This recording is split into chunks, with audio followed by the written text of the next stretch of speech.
Yesu ni nuru halisi imtiayo nuru kila mtu.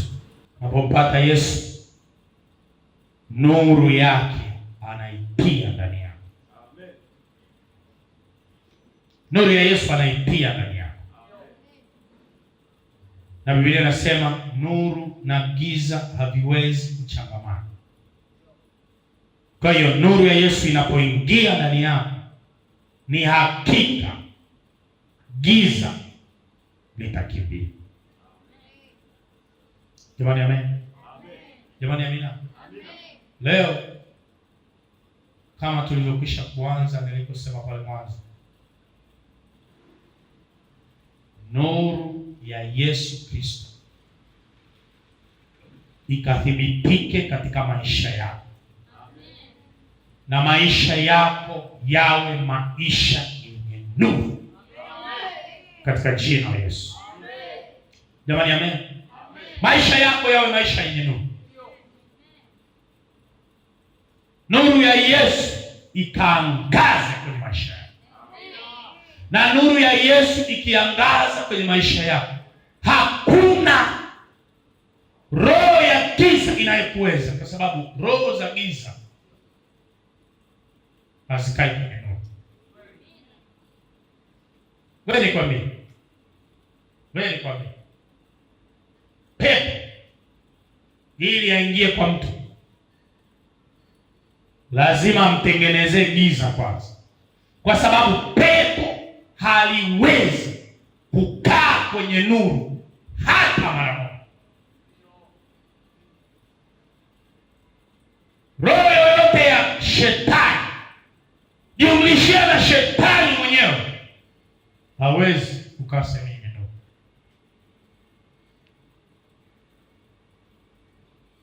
Sema amen. Amen. Jamani, semeni amina. Amen.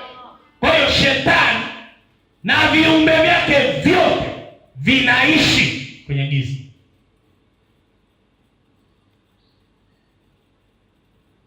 Pepo ili asurvive ni lazima apate giza la kutosha, ndio anapata uhai.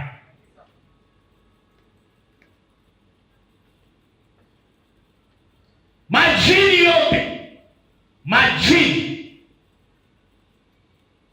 yote na kazi zake, ili ziweze kusurvive, ziweze kuishi, ni lazima mahali zilipo kuwe na giza. Sehemu yoyote kukiwa kuna pepo au jini, nuru ikae, ni mambo mawili: aidha hayo mapepo yakimbie au yafe.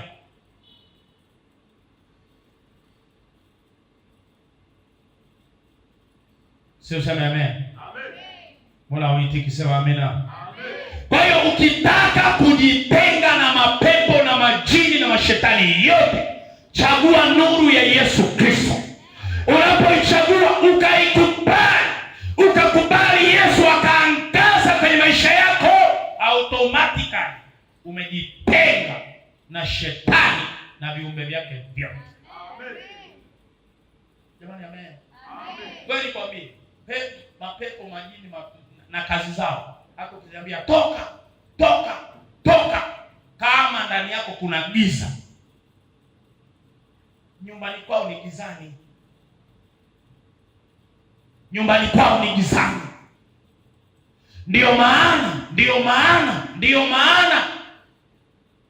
Ndiyo maana wapo watu ambao wanajua kukemea sana na kuvunja sana. Ninakata, ninavunja, ninalipua, ninakata, ni mafundi, lakini bado maisha yao yana mateso. Kwa nini? Kwa sababu hawajachagua nuru.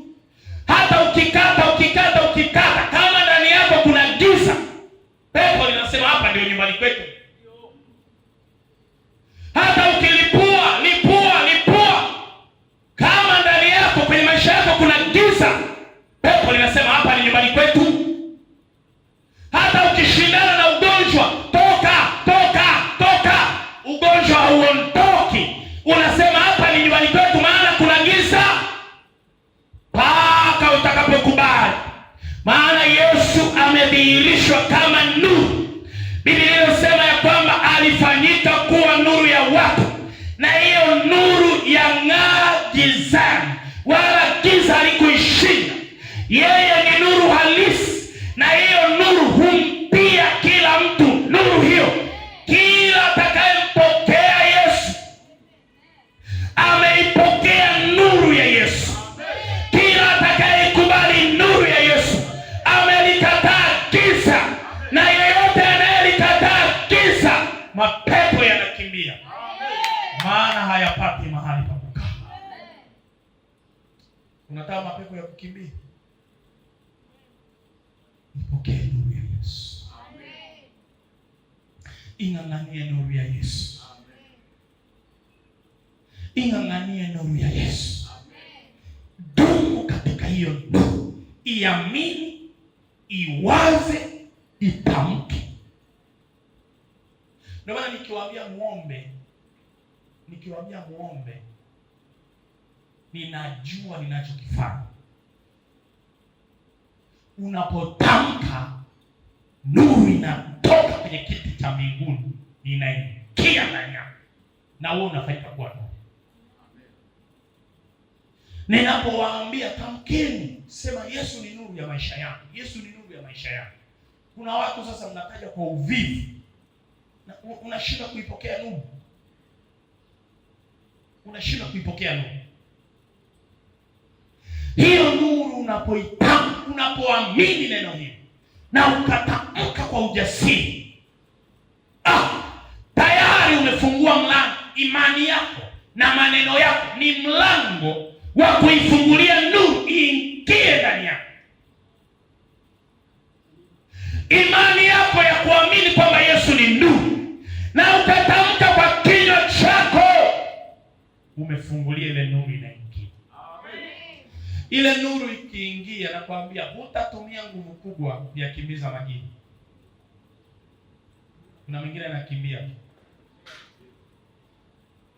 Jamani, haleluya. Jamani, amen.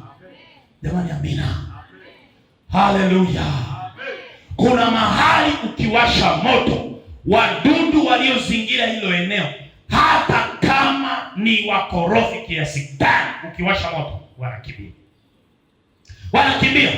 Wanasema ikitokea mtu amepotea na ukajikuta huko msituni, au ulipita katikati ya mbuga ya wanyama wakali na ikatokea ukashindwa kuvuka, ghafla unajigundua uko katikati ya wanyama wakali. Kuna simba, kuna chui, kuna majoka, kuna wanyama hatari. Wanasema silaha kubwa kuliko yote ni kuwasha moto kama ni usiku. Unapowasha moto, kila mnyama anakimbia. Kila mnyama anakaa, alafu unakaa karibu na moto bado. Kila mnyama anakimbia. Moto unakimbiza vitu vyote vya hatari. Sasa Biblia inasema Mungu ni moto ulao, na ule moto wake anaudhihirisha kwetu kama nuru. Tunapompokea Yesu, tumepokea moto ulao. Tunapompokea Yesu, tumepokea nuru ya mbinguni.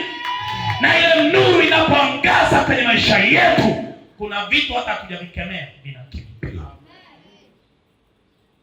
Katika jina la Yesu. Jamani, haleluya. Jamani, amen. Ruhusu hii nuru iangaze kwenye maisha yako. Hautafeli kwenye jambo lolote.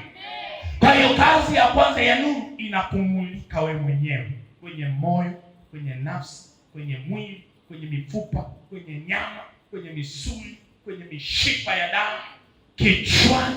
Nuru inapita katika mwili wako. Kuna kapepo kanatimka, kuna kajini kanatimka, kuna karoho kabisa kanakimbia, kuna kamadhabahu ka shetani kanavunjika kukimbia, kuna kaugonjwa kanasambaratika kanakimbia, kuna kauzito kanapigwa kanakimbia. Nuru ya Yesu ikipita ndani yako, hakuna kitu cha giza kitakachokaa. Hakuna jambo la giza litakalokaa kwako. Yesu ni nuru, na hiyo nuru inapiga kama miale ya moto. Hakuna pepo, jini, ugonjwa, laana, madhabahu madhabahu ya giza inayoweza kusimama mbele ya nuru ya Yesu. Ipokee hii nuru leo katika jina la Yesu. Sema, Yesu ni nuru. Nimeipokea. Na mimi ni nuru. Sema, mimi ni nuru kwa jina la Yesu. Mimi ni nuru kwa jina la Yesu. Kwa hiyo nuru ya Yesu ikiingia kwako, takataka zote. Jambo la kwanza. Jambo la pili inachokifanya nuru ya Yesu, inakuongoza. Si useme amen? Amen. Inakuongoza nuru. Kila unakoenda nuru iko mbele yako. Huwezi ukajikwaa ukiwa kwenye nuru. Huwezi ukajikwaa. Si useme amen? Amen. Kazi zote unazozifanya ukiwa una nuru ya Yesu, huwezi kujikwaa. Amen. Huwezi kupata hasara. Amen. Kwa sababu nuru iko mbele inakuangazia. Itakwambia mzigo huo acha, chukua mzigo huo. Mtu huyo usifanye naye, fanya na huyo. Nuru itakwambia nenda njia hii. Nuru ya Yesu inakuhakikishia kukupeleka katika njia iliyo salama. Jamani, amen. Kwa hiyo tuna usalama tulio ndani ya Yesu. Wewe una usalama. Wewe ambaye umeichagua nuru ya Yesu, mapito yako yanaonekana. Mapito yako yana mwanga. Neno la Mungu ni mwangaza wa njia zako. Neno la Mungu ni mwanga katika mambo yako yote unayoyafanya. You'll never fail. Hautashindwa katika jambo lolote. Maana mwanga wa Yesu unakumulikia. Na jambo la tatu, itavifunua baraka zako zilizoibiwa. Baraka zako zilizofichwa, nuru ya Yesu itazifichua. Nuru ya Yesu itazifichua. Kuna wakati adui amekuja na nguo zake nyeusi, ameifunika baraka yako. Lakini nuru ikiangaza tu, anaiachia, anakimbia, na wewe unaichukua baraka yako katika jina la Yesu Kristo. Ninataka nimtangazie mtu leo kwamba kama umeipokea nuru ya Yesu Kristo, kila baraka yako iliyoibiwa na shetani itaachiliwa. Utakutana nayo, itakufuata, itakukimbilia, utaiona kwa macho yako katika jina la Yesu. Hatuli kwa mateso, tunakula kwa furaha, maana Yesu ni nuru yetu. Kuna watu wako gizani wanapapasa. Yaani ukiwa huna Yesu ukiwa nuru ya Yesu hujaipata, ni giza, ni kupapasa. Wanapapasa, na wakati mwingine anapata kidogo, anakula, anapapasa. Kwa sababu yuko gizani. Hajui aende hivi, hajui aende hivi. Akijaribu hivi kidogo anarudi, akijaribu hivi kidogo anarudi. Hana furaha, hana amani, hana uhakika. Hawa ni watu ambao ukiwakuta wana mashaka kuhusu kesho. Wana wasiwasi kwamba maisha yatakuwaje. Wana wasiwasi kwamba mambo yatakuwaje. Ni watu waoga, kwa sababu wanaishi kwa kupapasa. Na hata akipapasa, akishika kidogo, anakilinda, yuko tayari afanye chochote alinde kile alichonacho. Lakini kwa sababu yuko gizani, ananyang'anya kwa sababu haoni. Kuna watu wanapapasa na anashika kitu kikubwa, lakini hakiwezi kukaa. Kwa nini? Ukiwa gizani, anayekuibia huoni. Ukiwa gizani, wa huko anakuchukua, wa huko anachukua. Ukiwa gizani, unaweza ukapata, vinaisha haraka. Kwa nini? Kwa sababu gizani huoni unavyoibiwa. Huwezi kukiona ulichonacho, huwezi kukilinda ulichonacho kwa sababu uko gizani. Lakini walio katika nuru ya Yesu Kristo, wacha nikwambie, kwanza unachokitafuta unakiona, maana kimemulikiwa. Na ukikipata unaweza kukitunza kwa sababu unakiona. Unaweza kukilinda maana unakiona. Na adui hawezi kukiiba kwa sababu hawezi kusogea kwenye nuru. tuna usalama watu tulioko katika nuru. Na tunachokipata tukiwa nuruni hakiwezi kupotea. Mnasikiaga habari ya maroho ya chuma ulete? Mnasikiaga? Chuma ulete kwenye nuru hafiki. Hawezi kusogea kwenye nuru inayoangaza. Hawezi kufika. Kwa nini? Kwa sababu chuma ulete ni giza na anakaa gizani. Ili akupate anakuingiza gizani. Ndio maana shetani ili aibe maisha ya mtu aliyeokoka lazima amtengeneze mazingira ya kuingia gizani. Shetani akikutamani, kazi ya kwanza ya shetani anayoifanya kwa watu waliokoka ni kumtegea mtu aingie gizani. Mshawishi aingie kwenye dhambi. Mshawishi aingie kwenye hofu. Shetani akitaka kukuibia hawezi kukuibia. Maana una nuru. Hawezi kusogea kwenye nuru. Jambo analofanya anakutishia. Ukiogopa unaruhusu giza. Ukiingiwa na mashaka unaruhusu giza. Giza likigolea anaingia sasa afanye chochote. Adui akitaka azulumu maisha yako anakuletea ugomvi kwenye maisha. Kuna mtu mnagombana naye, unakuwa na uchungu. Unavyokaa na uchungu, giza linakujia. Unavyokaa na hasira, giza linakujia. Unavyokaa na hali ya kutosamehe, giza linakujia. Giza likijaa, ndio shetani aje sasa. Anasubiri giza lijae. Bila kuwa na giza kwenye maisha yako, shetani hakusogelee, maana hawezi kusimama mbele ya nuru. Jamani, amina. Ndio maana ukiwa na Yesu Kristo, tunza hiyo nuru. Ukija uchungu, achana nao, maana uchungu utakuletea giza, na hiyo giza itakuwa mlango wa shetani kuja kwenye maisha yako. Achana na chuki. Achana na kuchukia watu.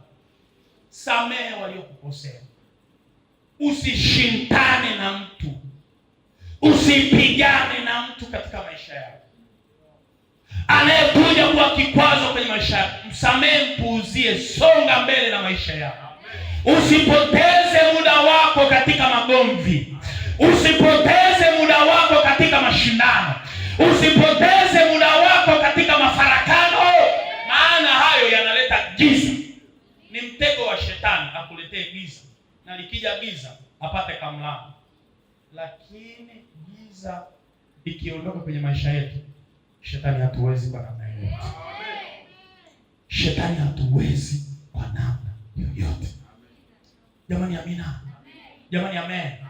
Wakati mwingine unapopata jaribu, bado pale shetani hajakuweza. Lakini jaribu sasa wakati mwingine linakuwa sababu. Unaanza kuwa na mawazo, unaanza kuwa na msongo wa mawazo, unaanza kuwa na hofu, unaanza kulalamika, unaanza kunung'unika. Nani anayenisaidia? Nani yuko upande wangu?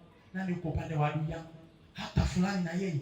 Kumbe hayo yote unayoyapitia ndio unaanza kuvuta kabisa.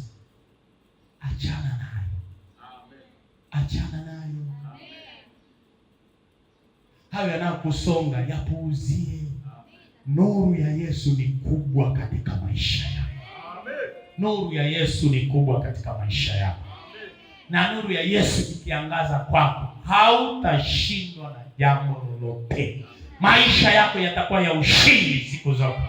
Maisha yako yatakuwa ya mafanikio siku zote. Maisha yako yatakuwa ya mafanikio siku zote, katika jina la Yesu. Usiruhusu uchungu kwenye moyo wako. Usiruhusu hasira kwenye moyo wako. Usiruhusu hali ya kutosamehe katika maisha yako. Jamani, dunia ina dhiki, dunia ina tabu. Dunia hii kuna kusalitiwa, kuna kuumizwa, kuna kutegewa mitego. Dunia ina mambo mengi, lakini katika hayo mambo yote usiruhusu moyo wako kuumia, kukaa na uchungu, kukaa na ugomvi. Usiruhusu. Maana ukiyaruhusu hayo, giza litakunyemelea. Lakini ukiweza, Biblia inasema ni linda moyo wako kuliko vitu vyote ulindavyo, maana hapo ndipo zitokapo chemchemi za uzima. Mtu siyaseme amen. Linda moyo wako kuliko vitu vyote kulindana, maana hapo ndipo zitokapo chemchemi za uzima. Maana yake ni nini? Unapompokea Yesu, nuru yake inaingia ndani yako, inaingia ndani ya moyo wako, inaangaza. Linda moyo sasa, maana moyo ndio una contact kati ya maisha yako na Mungu. Hapo ndipo kituo cha Mungu. Hapo ndipo ile taa, ile nuru ikitoka kwa Yesu inapiga kwenye moyo wako, ina reflect kwenye mwili wako, ina reflect kwenye maisha yako yote. Kwa hiyo linda moyo wako, maana moyo wako ukiuacha, ukaanza kuingiwa na tamaa, ukaanza kuingiwa na manunguniko, ukaanza kuingiwa na uchungu, unazuia nuru. Na ukiizuia nuru, giza likiingia, milango ya mapepo na majini inaingia kwa maisha. Zuia, linda moyo wako. Kulinda moyo ni kuilinda nuru uliyoipokea kwa Yesu. Kulinda moyo wako ni kuilinda nuru uliyoipokea kwa Yesu. Sema amen. Sema nimeamua kulinda moyo wangu. Nimeamua kulinda nuru ya Yesu. Siwasikii. Nimeamua kulinda nuru ya Yesu. Nimeamua kulinda moyo wangu. Ukilinda moyo wako, ukilinda na nuru ya Yesu kwenye maisha yako, utafanikiwa kila unakoenda. Utafanikiwa kila unakoenda. Ukiingia ofisi yenye giza, wewe ukiingia, ofisi yote inakuwa nuru katika jina la Yesu Kristo. Ukiingia mahali popote, wewe unafanyika kuwa nuru. Kila kitu kitakutii wewe. Walio chini watakufuata, walio juu watakufuata. Shetani tu ndo anakuchukia. Shetani atakuchukia, na watu waliokubali kutumikishwa na shetani watakuchukia. Kwa nini? Kwa sababu ya ile nuru. Kwa sababu ya ile nuru inayoangaza. Lakini watu wema wote watakufuata, watakusikiliza. Utafanikiwa. Utafanikiwa. Wakati mwingine nakwambia hivi, utachoka kushindana na giza kwa akili zako. Giza, ondoka, na kuchinja, na kutoboa. Ukilitoboa, giza liko pale pale. Unaonaje usiku? Usiku uwe na kisu kikali. Usiku kwenye nyumbani kwako una kisu kikali, afu ghafla umeme ukakatika. Unakumbuka ile giza? Yaani ukiwa umefunga macho, ukifungua vinafanana. Afu una kisu, ukifanya giza linakimbia. Ukifanya giza toka. Giza ndio linazidi. Lakini ikitokea umeme umerudi, nini kinatokea? Nuru. Hata giza halijaambiwa ondoka, lenyewe linatii nuru. Giza linatii nuru. Giza linatetemeka mbele za nuru. Giza linatetemeka. Haleluya! Ndio maana nakwambia usitumie nguvu nyingi kushindana na giza. Tumia nguvu zako kuitabiri nuru ya Yesu kwenye maisha yako, kuipokea nuru ya Yesu kwenye maisha yako, kuitamka nuru ya Yesu kwenye maisha yako. Sema Yesu ni nuru, maisha yangu ni nuru. Yesu ni nuru, maisha yangu ni nuru. Giza litatetemeka na litakimbia kwa jina la Yesu. Hakuna giza litakalosimama kwenye maisha yako. Hakuna ugonjwa, hakuna pepo, hakuna. Utafanikiwa. Wewe ni taa ya mbinguni inayotembea. Wewe ni taa ya mbinguni inayotembea. Ukiingia kwenye gari yako, ni taa inamulika. Ukiingia kwenye basi, ni taa inamulika. Ukiingia ofisini, ni taa inamulika. Ukiingia kwenye biashara yako, ni taa inamulika. Wewe ukitembea njiani, tembea kama taa inayomulika. Hakuna anayeiweza taa. Hakuna anayeiweza taa. Na ikitokea mtu amekukwaza, jua hekima hii kwamba wanataka kuniibia nuru ili giza liingie. Puuzia. Puuzia. kuuzia. Usiulete mimi hunjui, yaani hunjui. Nitakuonyesha kuwa mlokole sio kuwa mjinga. Sasa nitakushona, utajua hata watu waliookoka. Yaani nakwambia, kumbe moyo huko unapoteza kanuru, una hasira. Alafu shetani alivyo, hasira kidogo kanavutia hasira kubwa. Hasira kubwa inavutia uchungu. Alafu kwa bahati mbaya sasa umeamua umshughulikie na ukamshindwa, akakuzidi. Uchungu wake ni mbaya. Na ndivyo ilivyo. Ukibahatisha ukamshughulikia, ukamweza, angalau kuna kamoyo kana nimemkomesha. Kuna kiraharaha hivi kinakuja. Japokuwa hatujui kwenye ulimwengu wa roho umemegewa, nuru yako imeibiwa kiasi gani. Lakini ikitokea unataka kumkomesha na ukashindwa, uchungu unaibuka ndani, unakutesa, unakuumiza. Giza linayeyuka, nuru yako inayeyuka. Jamani, usipoteze nuru ya Yesu. Huo ndio mwanga wako, huo ndio ushindi wako. Jamani, ukilala wewe ni nuru, ukiamka wewe ni nuru, ukikwazwa wewe ni nuru, ukiguswa wewe ni nuru. Lipua katika jina Yesu. Bwana amekuweka wewe kama nuru. Angaza katika giza, angaza katika giza, angaza kila unakwenda. Utafanikiwa tu, kila unachokifanya kitafanikiwa, kitafanikiwa. Mojawapo ya siri ya ushindi. Jamani, mimi maisha yangu naishi maisha ya ushindi. Kama kuna mtu afahamu, mimi naishi maisha ya ushindi. Yaani naishi maisha ya ushindi kwa 100% katika engo zote za maisha yangu. Lakini nikwambie siri kubwa, nimefocus katika nuru.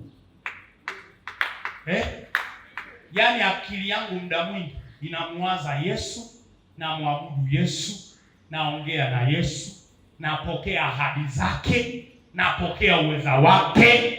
Yaani nguvu yangu yote, akili yangu yote nimeielekeza kwa Yesu. Na hiyo imenifanya ninashinda. Jamani, amen.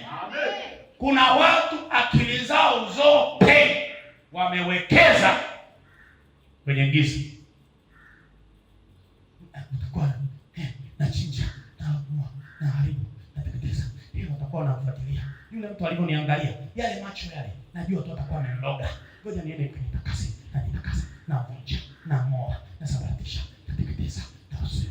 Kwa jina la Yesu, hii madhabahu ya ukoo, nalipua, nachinja, nang'oa, nasabaratisha. Jamani, ule mtu alivyoniangalia tu atakuwa amemloga, nalipua. Ile nazi niliyoiona, wameniwekea nazi, naharibu nazi, nalipua nazi, nateketeza nazi. Ukikuta tikiti, wametumia uchawi matikiti, nalipua matikiti, naharibu, nachinja, nang'oa, nateketeza, nalipua. Ukikuta tu kuna nguo nyeusi mahali, watakuwa wamemloga. Nguo nyeusi za waganga, na waganga wote na wakataa waganga, nalipua. Ukikuta hiki kikapu hapa ni chekundu, jamani, vitu vyekundu ni vile vya adui, na vilipua, nakata. Ukikuta kama jekundu, jamani, ni jekundu, nalipua. Ukikuta viti vyeupe, wanatumia nyekundu na vyeupe, nalipua waganga, nalipua, nateketeza, nasabaratisha, nasimamati. Ukikuta gari nyeusi, hata magari meusi lazima tu yana uchawi. Kwa hiyo kuna mtu amefocus akili yake yote na moyo wake kwenye uchawi. Sio kama mnanielewa? Yaani kidogo ni kwa chini Yesu nalipoa. Na hata akinawa maji kwa jina la Yesu nang'oa. Kama kuna uchawi wote katika mikono yako, kama nimeshikana na mtu yote mchawi, naosha na lipoa. Kwa hiyo kuna watu wamewekeza, wameinvest akili zao na mioyo yao. Yaani wameuona uchawi kama ni kitu kikubwa. Wameuona shetani kama ni mtu mkubwa ambaye anaweza akaiba maisha ya mtu. Nataka nikwambie watu ambao wamewekeza maisha yao huko ni watu ambao wamechoka siku zote, wako katika mateso, wanaishi katika insecurity ya hali ya juu, wanaishi katika hofu na mashaka. Lakini waliompata Yesu Kristo, wanaojua kwamba Yesu ni yote katika yote, yeye ni moto ulao, yeye ni mshauri wa ajabu, yeye ni Mungu mwenye nguvu, yeye ni nuru inayoangaza wala giza halitaiweza, yeye anaweza mambo yote. Waliowekeza akili zao katika Yesu, hakuna cha kuwakwaza, hakuna cha kuwaloga, hakuna cha kuwagusa. Hata wakilogwa hawalogeki, hata wakifungwa havifungiki. Ukituma majini yanakurudia mwenyewe, ukituma mapepo yanakurudia mwenyewe, ukiwapasulia nasi zinakuja kukukuna wewe mwenyewe, katika jina la Yesu Kristo. Waliowekeza akili zao kwa Yesu wanafanana na Yesu. Waliowekeza mioyo yao kwa Yesu wanafanana na Yesu. Moto wa Yesu uko ndani yao, nuru ya Yesu iko ndani yao, ushindi wa Yesu uko ndani yao, katika jina la Yesu. Wekeza moyo wako kwa Yesu. Kila saa sasa. Yule mwingine kila saa analipwa kila saa. Aliyewekeza kwa Yesu sasa moyo wake, Yesu ni mzuri sana. Yesu ni mzuri sana. Nimeona nazo wamenipasulia. Yesu ameniweka juu ya falme zote. Anakanyaga, anapita. Akiona kitambaa chekundu anasema Yesu ni yote katika yote. Akiona cheusi anasema Yesu ni nuru inashinda giza. Akiona cheupe anasema yeye ni mwanzo tena yeye ni mwisho. Akikuta uchawi wa aina yoyote anaanza kutukuza ukuu wa Mungu na uweza wa Mungu. Maisha yao yamejaa shukrani, maisha yao yamejaa ibada, maisha yao yamejaa ushindi. Akili zao zinawaza ushindi, akili zao zinawaza kupenya, akili zao ziko juu. Wekeza ufahamu wako kwa Yesu. Na wekeza kinywa chako kwa Yesu. Yesu ni mkuu, Yesu anaweza. Yesu ni nuru, anatawala ndani yangu. Mimi ninashinda na zaidi ya kushinda katika Yesu ananipea nguvu. Sitaogopa jambo lolote. Bwana akiwa upande wangu, ni nani aliye juu yangu? Ninashinda na zaidi ya kushinda katika Yesu anayenipa nguvu. Mungu ni mkulima na Yesu ni mzabibu, na mimi ni tawi ndani ya Yesu. Ninazaa matunda mema nyakati zote. Hicho ndicho kinywa cha mtu aliyeokoka. Investi kinywa chako katika kumtukuza Bwana, katika kusema maneno ya Bwana, katika kumwabudu Bwana, na maisha yako yatakuwa ya ushindi siku zote katika jina la Yesu. Mimi nawaambia siku zote, uchawi uko chini sana kwetu. Uko chini sana. Jamani, haleluya. Nafundishaga kule chuoni. Kule chuo chetu cha Biblia. Sasa kuna kipindi tukamchambua mkuu wa anga. Unasikia mkuu wa anga? Mkuu wa anga. Mbona huiti mkuu wapi? Wa anga. Nikauliza wanafunzi, mkuu wa anga iko wapi? Wasema atakuwa yuko hapo juu. Kwa hiyo tunamshughulikia, tunampandia au tunamtungua. Au tunampandishia risasi. Lakini ukimtungua huko juu katika wakati anaanguka, uangalia na anaweza akakuangukia na akakufukia. Watu wanashindana na mkuu wa anga. Tukaenda kwenye Biblia, kwenye kitabu cha Waefeso sura ya kwanza na ya pili. Muda hautoshi, nitawafungulia. Nenda mkasome Waefeso sura ya kwanza na ya pili. Imeeleza vizuri kwamba Yesu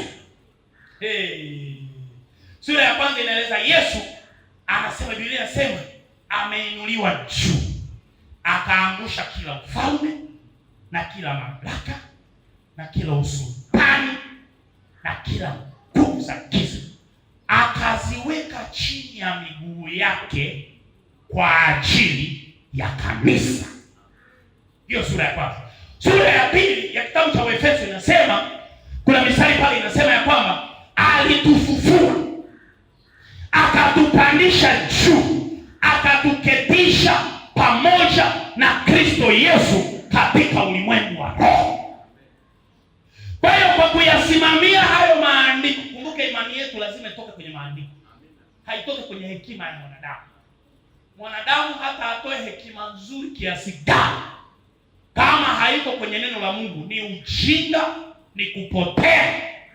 Kwa kuwa tunaijenga imani yetu katika neno la Mungu, hiyo inatuonyesha ya kwamba usultani na mamlaka na wakuu wa giza wamewekwa chini ya miguu ya Yesu kwa ajili ya kanisa, na tukafufuliwa, tukapandishwa, tukaketishwa na yeye kwenye ulimwengu wa roho. Kwa hiyo hivyo vitu vyote viko chini ya miguu yetu. Na Yesu akasema hivi, nimewapa mamlaka ya kukanyaga nyoka na nge na nguvu zote. Kuna mstari hapo usisahau. Tunajuaga nyoka na nge tu, nyoka na nge. Ule mstari unasema hivi, nyoka na nge na nguvu zote za yule mwovu tunakanyaga. Mmoja wapo ambaye tunamkanyaga ni mkuu wa anga. Mkuu wa anga hayuko angani, yuko chini ya miguu yetu. Watu wakasema sasa anga, ninasema angani, anga ni wapi? Sasa tunajiuliza anga linaanzia wapi? Linaanzia kwenye ardhi. Yaani ardhi tu inapoishia, anga linaanzia pale. Kwa hiyo kuna anga. Nikasema mpime mkuu wa anga, urefu wake ni urefu wa soli ya kiatu chako. Ni soli ya kiatu chako. Pale inapoishia ni anga hiyo. Ni anga hiyo. Mkuu wa anga ndo anaishia. Kwa hiyo mkuu wa anga hatumtungui. Umempa cheo sana, umemuinua sana, umempa misifa ya bure. Mkuu wa anga tunakanya. Amen. Wewe uko juu sana. Amen. Jamani, haleluya. Amen. Nasema wewe uko juu sana. Amen. Una mamlaka kubwa sana. Jamani, wale ambao ni watafiti, kama mmekuwa mnatafiti mahubiri yangu hapa, kwa sehemu kubwa nimekuwa ninawajenga mjue kwamba mna nafasi kubwa sana katika ulimwengu wa roho.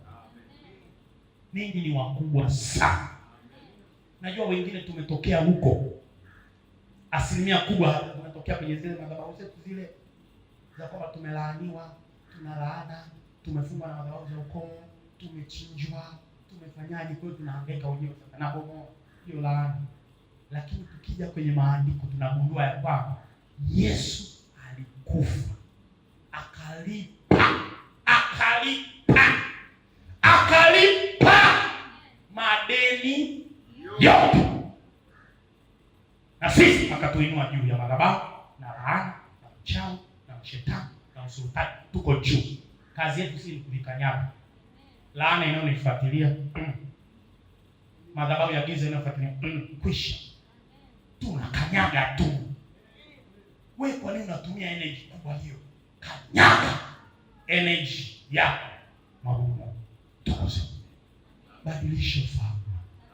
Badilisha mtazamo. Wewe ni mbarikiwa. Wewe una nuru. Teka hiyo njia, teka mali zako. Baraka zako ni za kuchukua tu. Chukua kwa jina la Yesu. Tembea katika ushindi. Tembea katika ushindi. Tembea katika nuru. Ingia mahali popote kwa nuru na uteke na utawale katika jina la Yesu. Ninapomalizia mchana wa leo, nakwambia Yesu ni nuru na hiyo nuru ni kwa ajili yako. Na hata sasa inaangaza ndani yako. Imeangaza mwili wako wote. Hauna ugonjwa, hauna pepo, hauna jini. Kwa nuru hiyo hauna laana kwa jina la Yesu. Kwa nuru hiyo hakuna madhabahu ya giza inayokuweza katika jina la Yesu. Jambo la pili, hiyo nuru inakutangulia kila unakoenda. Njia yako iwe wazi. Usiogope, usiwe na wasiwasi, usiwe na mashaka. Ukipata wazo la kufanya kitu fulani, fanya, usiogope, maana nuru inakutangulia. Ukipata maono ya kuanzisha kitu chochote kizuri, usiogope, wewe fanya, maana utakapotia tu mguu wako katika kufanya, nuru itakutangulia, na baraka na mali na hazina zako umepewa, utaziona. Sema, Bwana Yesu, ninakushukuru. Wewe ni nuru, umenifanya kuwa nuru, ninaangaza, ninafanikiwa katika jina la Yesu. Hebu simama umshukuru Mungu kwa nuru hii. Itamke hii nuru kwenye maisha yako. Rapa shaka